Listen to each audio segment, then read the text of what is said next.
여러분, 오늘 제10회 우리 세종시민체육대회를 개최하면서 동시에 아까도 말씀드렸습니다마는 정말 역사적인 어제 경사, 정말 우리 헌정사의 획기적인 전환점이 될 쾌거가 어제 오후에 있었습니다.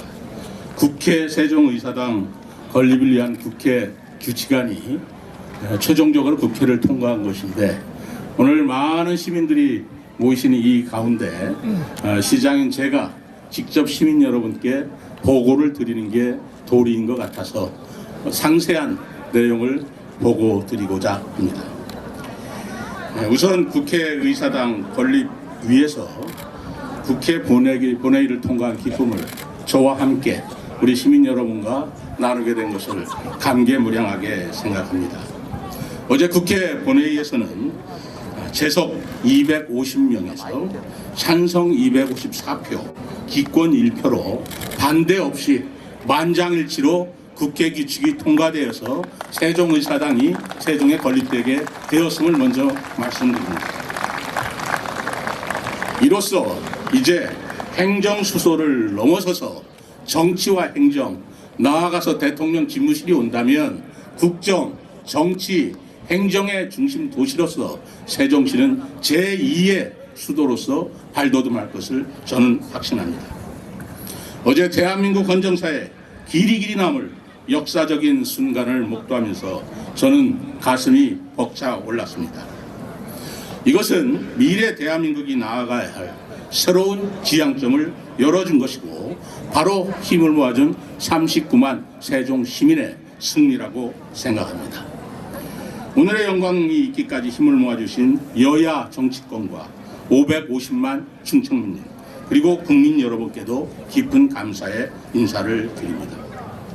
특히 국회 세종의사당의 조속한 건립을 국정과제로 정하고 아낌없는 지원을 해주신 윤석열 대통령께도 특별히 감사의 말씀을 드립니다. 국회 규칙이 통과되기까지의 추진 경과를 간략히 설명드리겠습니다.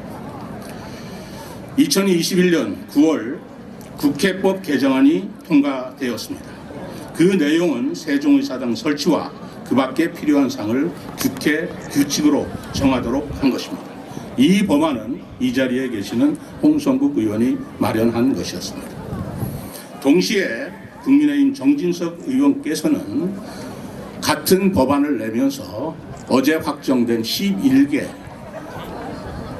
예결위까지 합하면 12개 상임위원회를 세종시에 이전하자는 법안을 동시에 제출함으로써 홍성국 국회의원님과 그리고 정진석 국회의원님의 두 안이 어제 확정되었다는 것을 시민 여러분께 보고를 드립니다.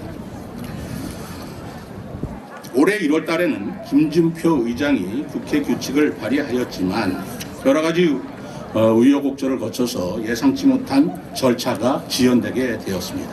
그러나 세 차례에 걸친 운영 개선 소위 논의 끝에 8월 23일에 운영 개선 소위 문턱을 어렵게 넘고 운영위와 법사위를 통과한 다음에 어제 여러분들이 다 아시다시피 본인의 일을 지난 9월에 통과할 것으로 기대한 것을 그대로 다시 통과된 것입니다. 오늘을 체육대회에서 맞춰서 통과시켜 주신 걸까요? 여러분 다시 한번 깊은 박수를 부탁드리겠습니다.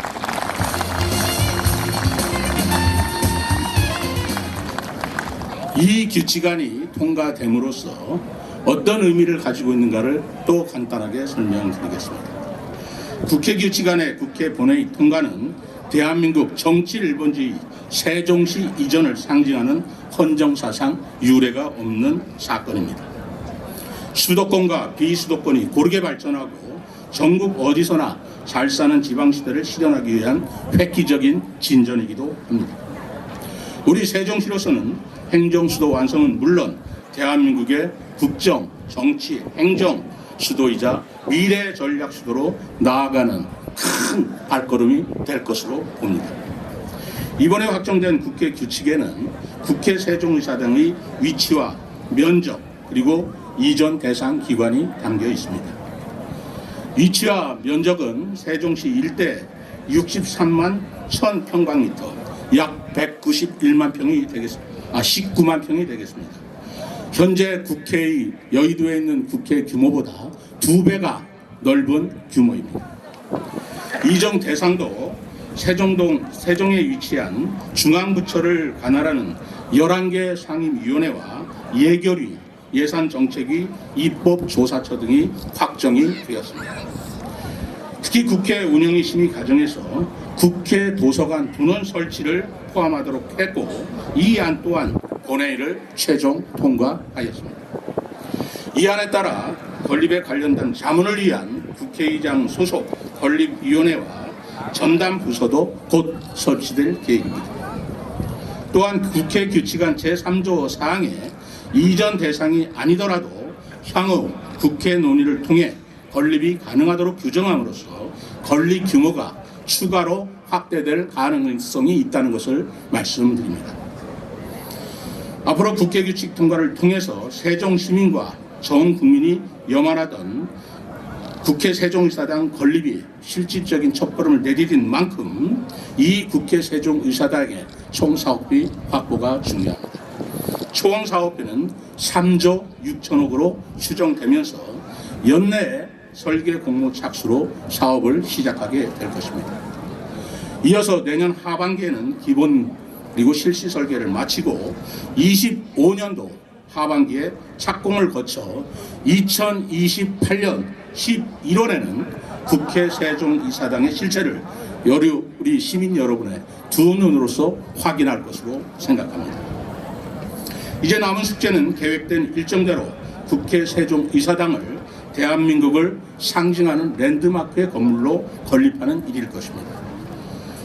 국회 사무처의 기본계약 수립 용역에 따르면 설계 공모로부터 준공까지 총 5년 7개월가량 소요될 것으로 예상되면서 우리 시는 보다 조속한 건립을 위하여 공기를 단축할 수 있는 설계 시공 일괄 입찰 방식으로 추진할 것을 건의하고 있습니다.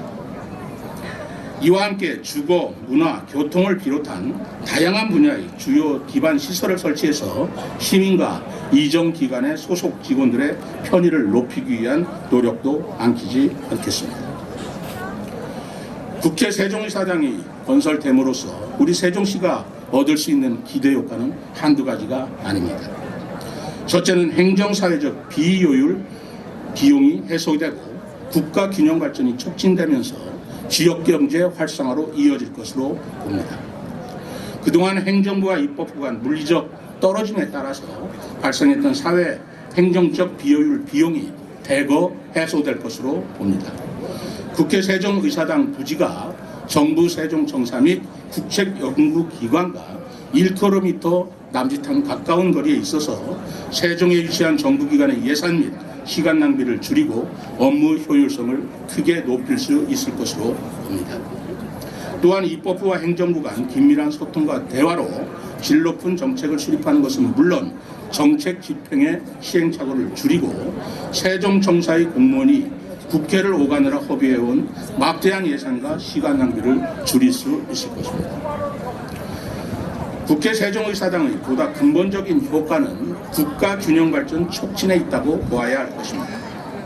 세종의사당과 함께 대통령 집무실까지 들어서면 우리 시가 아까 말씀드린 대로와 같이 정치, 행정, 국정 및 의정 활동의 중심지가 될 것입니다.